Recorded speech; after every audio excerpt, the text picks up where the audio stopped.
हमारा रोज़ दिन का काम यही था कि हम अपने मवेशियों को, बैल को, बकरी को हम इस जंगल में चराया करते थे। और हमें ये पूरे इलाके का एक एक चीज़ पता है।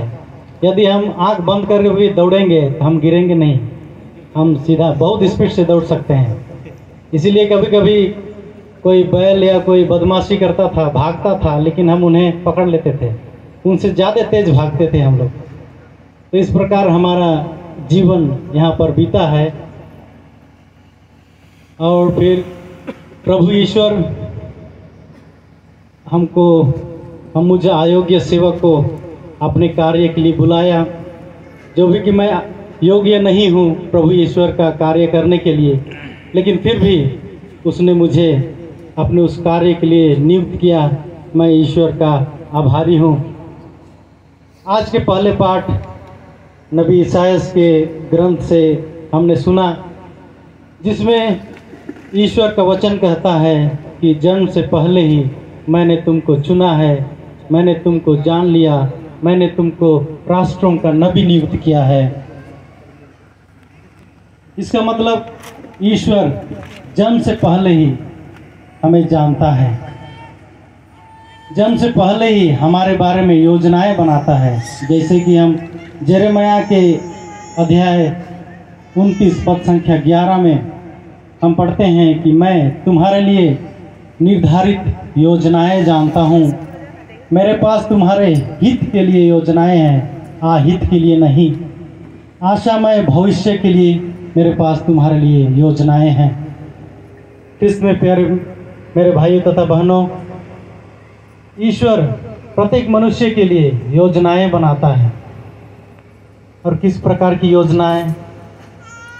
योजना प्रभु ईश्वर जब हमें इस धरती पर भेजता है, उससे पहले वह सोचता है कि इस व्यक्ति में कौन सा गुण मुझे डालना है, इस व्यक्ति का क्या कद होगा, क्या रंग होगा, ये सब जन्म से पहले ही डिसाइड होता है। कभी कभी हम जन्म के बाद जब हमें होश आता है, कभी कभी अपने कद को लेकर, अपने रंग को लेकर कभी कभी हम नाखुश रहते हैं कि मैं काला क्यों हूँ, मैं छोटा क्यों हूँ, मैं नाटा क्यों हूँ, मैं बहुत ज़्यादा लंबा क्यों हूँ। ये सब हमारे हाथ में नहीं है, क्योंकि एक और वचन कहता है जो रोमियों के नाम अध्याय 19 पद संख्या 21 में हम पढ़ेंगे, क्या कुम्हार को यह अधिकार नहीं है कि वह मिट्टी की एक ही लोंदे से विभिन्न प्रकार के बर्तन बनाए।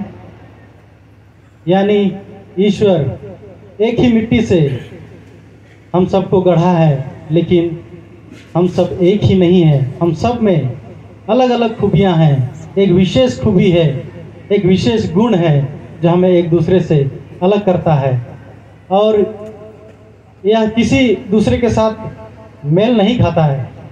हम अपने आप में एक विशेष हैं और ईश्वर इस विशेषता को हमारे अंदर में डाला है। कभी कभी हम अपने रंग भेदों को लेकर एक दूसरे से तुलना कर लेते हैं, उसके बाद एक दूसरे से मनमुटाव कर लेते हैं, कभी कभी लड़ाई झगड़ा भी हो जाती है। लेकिन कृष्ण में प्यारे प्यार करता है और आपस में लड़ाई झगड़ा ना हो, इसीलिए वह हम सबको विशेष बनाया है, अलग बनाया है। और अपने इस विशेषता से, अपने इस अलग अलग गुणों से हम ईश्वर की स्तुति एवं आराधना कर सकते हैं। और इसीलिए उन्होंने ऐसा हमको बनाया है कि अलग अलग तरीके से हम सब उस महान ईश्वर की स्तुति एवं आराधना कर सकें। उत्पत्ति ग्रंथ अध्याय 1 में हम पढ़ेंगे मनुष्यों की उत्पत्ति के बारे में, जहाँ पर ईश्वर मनुष्य को अपने प्रतिरूप में बनाया और उसके अंदर अपना ही श्वास, अपना ही आत्मा उसके अंदर में डाल दिया और वह ईश्वर का सदृश हो गया। किंतु कालांतर में मनुष्य ईश्वर से बड़ा बनना चाहा और वह ईश्वर के विरुद्ध पाप करता है और ईश्वर के उस स्वरूप को कलंकित कर देता है। और तब ईश्वर उसके अपने सानिध्य से, जहाँ पर वे लोग सुख से रह रहे थे, वहाँ से उन्हें बाहर निकाल देता है।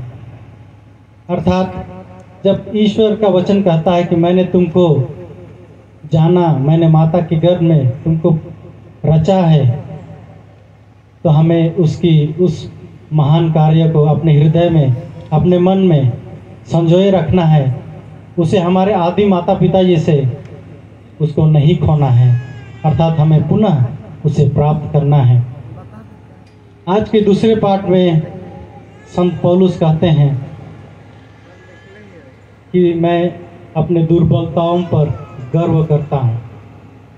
संत पौलुस के बारे में हम सभी जानते हैं, जब वह ईश्वर को नहीं जानता था तो जो ईश्वर भक्त थे, जो प्रभु ईश्वर को मानते थे, उनके साथ रहते थे, उनको वह सताया करता था, उनको वह बंदी बनाकर ले जाया करता था और उनको मारता पीटता था।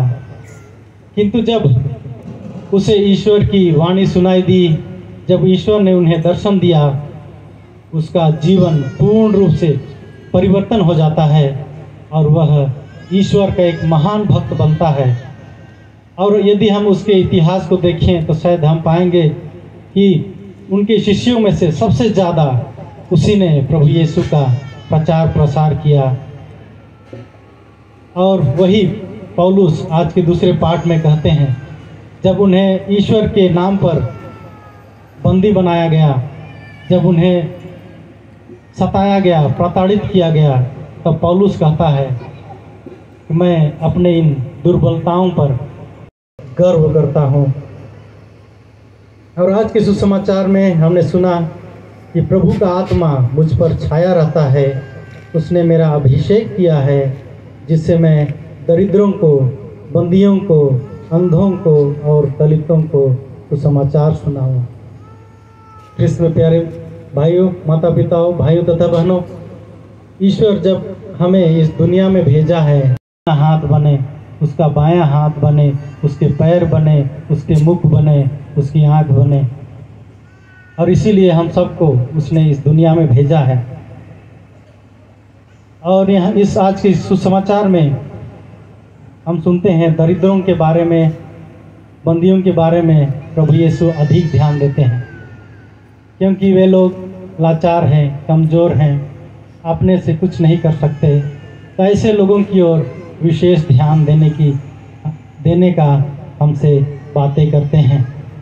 और इसीलिए हम सब भी जो अच्छे लोग हैं, इसी कार्य के लिए बुलाए गए हैं।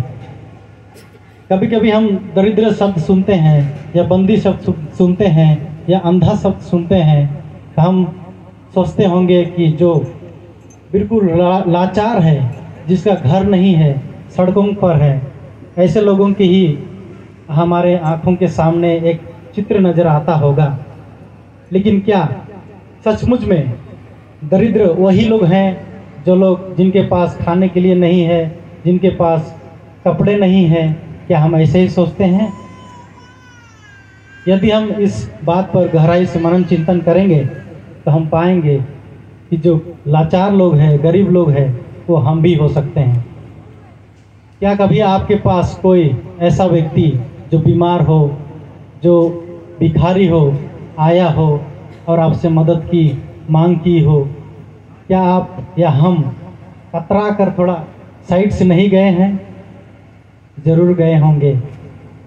या उसके उस दुर्गंध को पाकर हम ज़रूर अपना मुंह छिपाए होंगे। तो क्या हम उस व्यक्ति से ज़्यादा दरिद्र नहीं हैं? जब कभी कोई अकेलापन का महसूस करता हो या बीमार है और उसके पास कोई देखने वाला नहीं है, तो क्या हमारे पास उससे मिलने के लिए हम समय निकाल पाते हैं?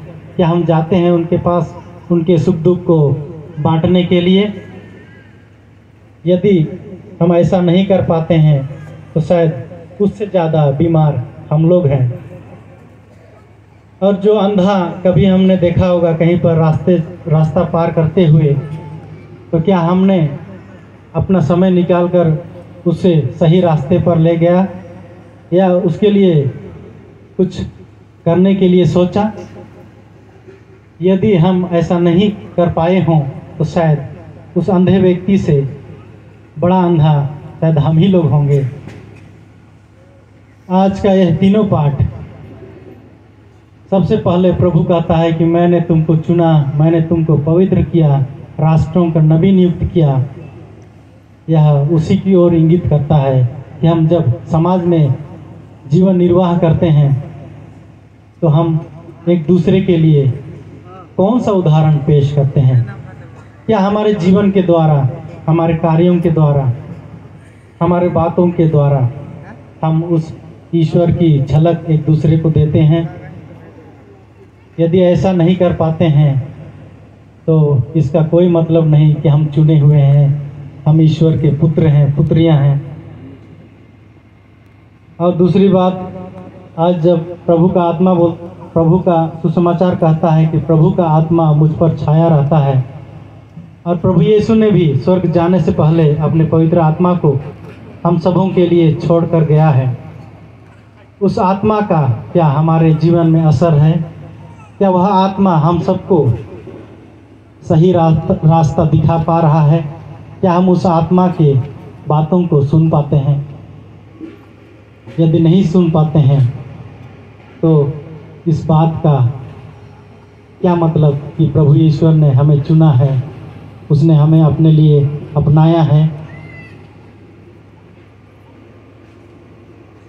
आज हम विशेष रूप से प्रार्थना करते हैं यहाँ उपस्थित सभी लोगों के लिए कि प्रभु ईश्वर हम सबको अपनी आशीष, अपनी कृपा और विशेषकर जो गुण उन्होंने हम लोगों पर बरसाए हैं, एक विशेष गुण जो किसी से मैच नहीं करता, उस गुण को आइए हम पहचानें और उसमें आगे बढ़ें। उस गुण को, उस यूनिक गुण को, विशेष गुण को आगे बढ़ाते हुए अपने जीवन के सफलता की ओर उस गुण के द्वारा आगे बढ़ें। और साथ ही साथ हम इस मीसा बलिदान के द्वारा विशेषकर प्रार्थना करेंगे मेरे परिवार के लिए, मेरे लिए, मेरे भावी जीवन के लिए, मेरे परिवार के भावी जीवन के लिए ईश्वर की आशीष एवं कृपा सदैव बनी रहे। और साथ ही साथ मैं विशेष रूप से आप सबों के लिए जो यहाँ उपस्थित हैं, और जो भी निवेदन आपके मन में है आप लेकर आए हैं, और जो भी आपके संगे संबंधी जो बीमार हैं, जिनको ईश्वर की आशीष की ज़रूरत है, सबको आइए हम इस पवित्र मीसा बलिदान में चढ़ाते हुए सबके लिए प्रार्थना करें।